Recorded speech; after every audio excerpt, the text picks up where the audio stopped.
La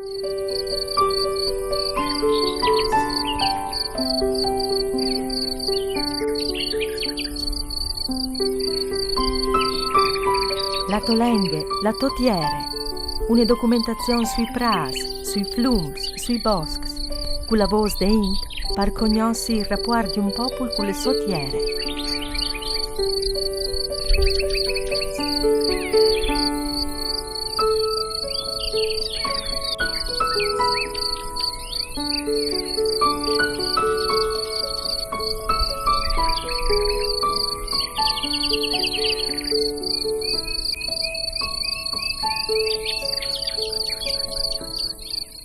Cundon di piazza sinchi tal miez da campagne e a Sindoglie un'egleseuta.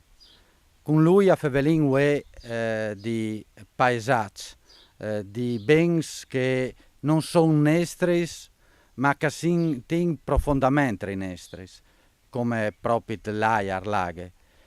I cristiani c'è testimonianza varessino di ve per queste robe che sono di lui, che sono profondamente dentro la nostra coscienza.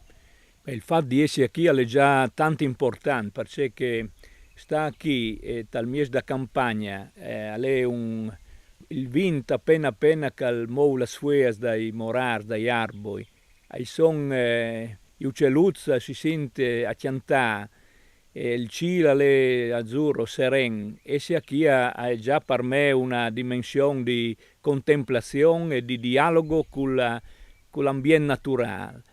Questa questione è tanto importante e per una persona che ha un riferimento a Bibbia, a fede, si può dare di così, che purtroppo è stata una interpretazione non positiva da Bibbia, perché quando si conta da creazione, da natura, dall'ambiente, da parte del Signore, dal Creatore, dopo è stata interpretata come un potere dall'uomo, di poter utilizzare ciò che voleva tutto e di essere paron da situazione.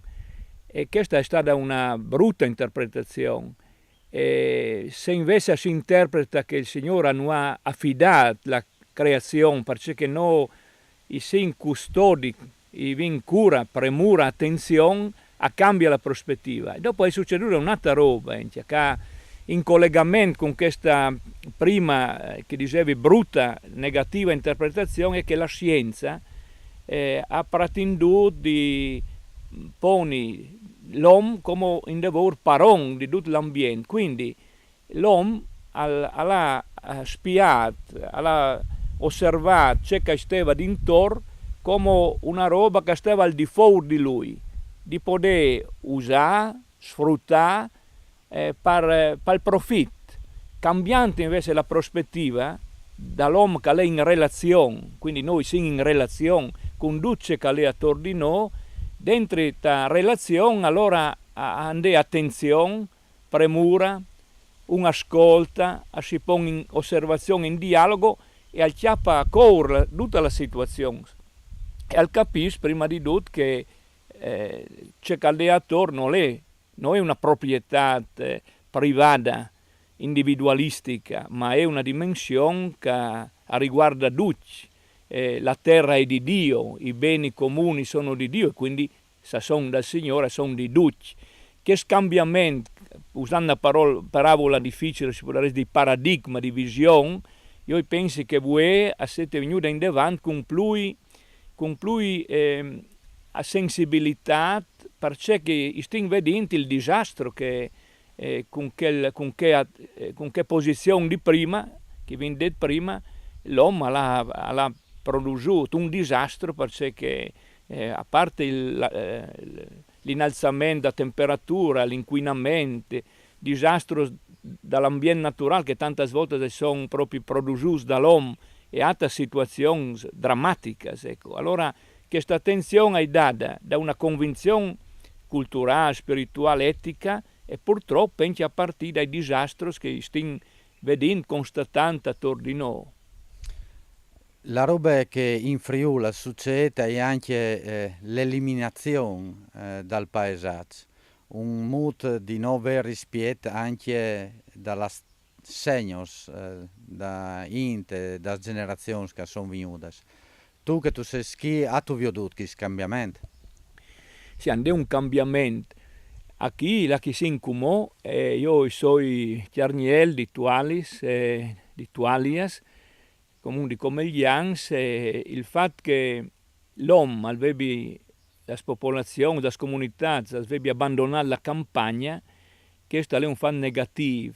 Quando le persone frequentavano il bosco, la mondo, più qui la campagna, era una relazione più profonda dall'uomo con luce che lo circonda.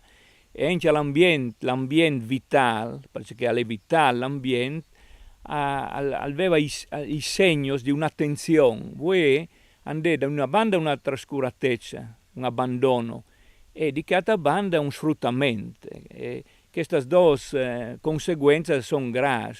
Frequentare l'ambiente vuol dire anche custodirlo e curarlo. Questo tante volte su al mangia. Però un credente alla Diesi anche testimoni, alla anche di Fabiodi il suo pensiero e portarlo a chi altri.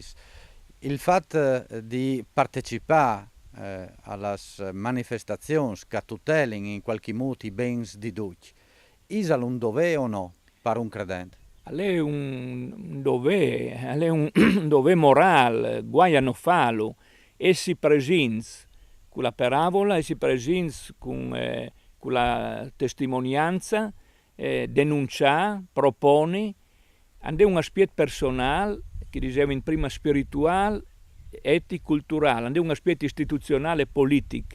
Io riguardi semplici, quando hai l'occasione di comunicare qualche riflessione, che due stati, dall'America Latina, la Bolivia e l'Ecuador, proprio 2-3 anni fa, dalle loro costituzioni, hanno messo proprio l'attenzione all'aga, all'ambiente, come dimensioni istituzionali e politiche fondamentali. Io mi sono domandato perché due popoli che hanno una lunga tradizione spirituale, culturale, come mai hanno messo queste dimensioni, questioni, questa Costituzione loro?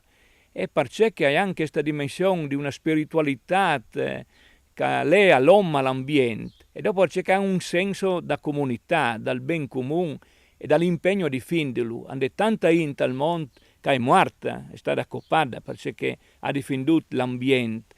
L'ambiente non perché era solo di proprietà privata, ma perché era da comunità.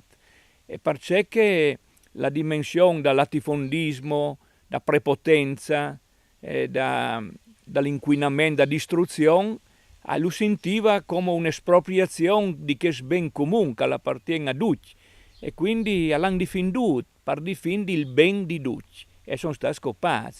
Hanno tanta gente, martire, uomini, femmine, giovani, comunità intere che sono state eliminate per la loro relazione profonda con l'ambiente. Ecco, noi dobbiamo imparare di loro per essere presenti a difesa dell'ambiente, ma un al difendere, e quindi anche al denuncia quando è necessario, quando ha un ideale, quando ha una spiritualità e una cultura profonda. Se uno è indifferente, se uno è superficiale, non denuncia, non propone, perché non interessa a noi, interessa a noi la visione individualistica che lo riguarda, e basta. Ma questa è la morte di una comunità, di una spiritualità, di una cultura e di un'etica.